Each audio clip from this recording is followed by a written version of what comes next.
שלום, מדבר יואב קררי. אני כתבתי את אתר סמארטרנד ואני מדגים במצגת הזאת כיצד לבצע הזמנה באמצעות פייפל. תחילה נבחר את המוצר שאנחנו מעוניינים לבחור בו. אפשר להגיע מהעמוד הראשי או מכל מקום אחר פה באתר. גם בצדדים יש לכם חוזה שכירות או שטר חוב. בואו נלך על חוזה. נבחר בחוזה. יש פה רשימה של כל החוזים. אני באופן שרירותי כרגע לוקח חוזה שכירות עם שטר חוב וערבות בנקאית וערבים לחוזה. כמות של החוזים 1.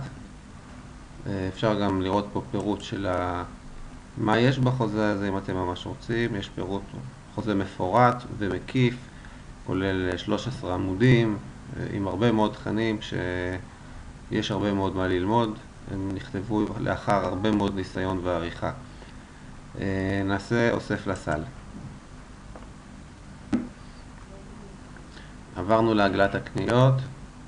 כן, אני רואה שיש לי פה איזו קנייה קודמת, אני אבטל אותה. עושים פח, בצורה הזאת אפשר למחוק קנייה. וככה נשארנו עם חוזה שכירות, כמות, אתם רואים את הסכום, 55 שקלים. כדי להתקדם הלאה, פשוט נלחץ סיום ותשלום.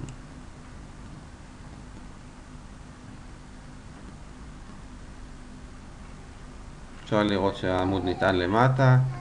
ונגיע לעמוד בו נתבקש להכניס את הפרטים שלנו. אני אכניס את הפרטים שלי.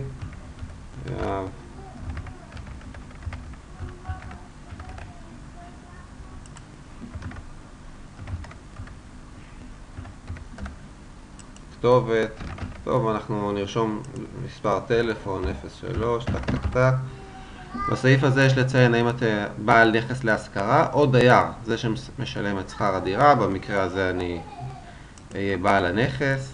טלפון סלולרי, אפשר להכניס את המספר 052 טה טה טה טה טה טה, והסכמה לתנאי השירות, צריך לאשר אותם. גם אני ממליץ מאוד חובה לקרוא אותם, הם מפרטים בדיוק מה תנאי שימוש בניירות שאתם קונים.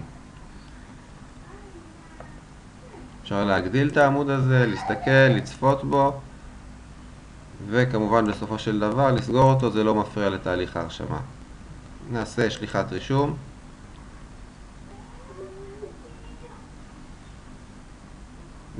ואז נצטרך לבחור אמצעי תשלום. אנחנו במצגת הזאת נראה לכם פייפל. נלחץ הבא.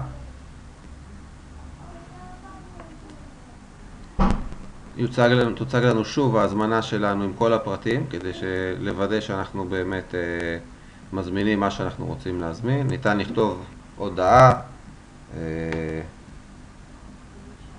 פייפל מקבלים מיידית, אבל אפשר להגיד דחוף, או כל דבר אחר. שוב אתם מתבקשים לאשר את תנאי השירות, זה אותם תנאים כמו קודם, ונעשה אישור הזמנה. מפה נעבור לאתר של חברת פייפל. פייפל זו חברה עולמית שעוסקת בסליקה של כרטיסי אשראי. אם יש לכם חשבון בפייפל אז אתם מכירים אותה ותוכלו לשלם מהאגף הזה, אבל כדי לשלם דרך פייפל אתם לא חייבים, אפשר לשלם עם כרטיס אשראי. פייפל לא תעביר לי את כרטיס האשראי שלכם, אלא היא תעביר לי רק את התשלום, ואני לא מקבל את הפרטים שאתם תקלידו פה במסך הזה שיבוא. אוקיי, אז מה שפה, אני כרגע תצטרכו להכניס כרטיס אשראי, הוא כבר לבד יסדר לכם אם זה ויזה, מאסטר קארד או אמריקן אקספרס לפי מספר הכרטיס. תוקף כרטיס האשראי, 3 או 4 ספרות בחלק האחורי של הכרטיס, שם, כל הפרטים האלה צריך למלא, ועושים ריוויו, ומפה בעצם יש אולי עוד שלב 1 או 2, וההזמנה תבוצע, ותקבלו מיד בדואר אלקטרוני את המוצר. זה לוקח כמה דקות, בהנחה שבאמת שמתם את האימייל המדויק. אם לא ויש בעיה, כמובן תכתבו אליי ואני פותר הכל. תודה ויום נעים.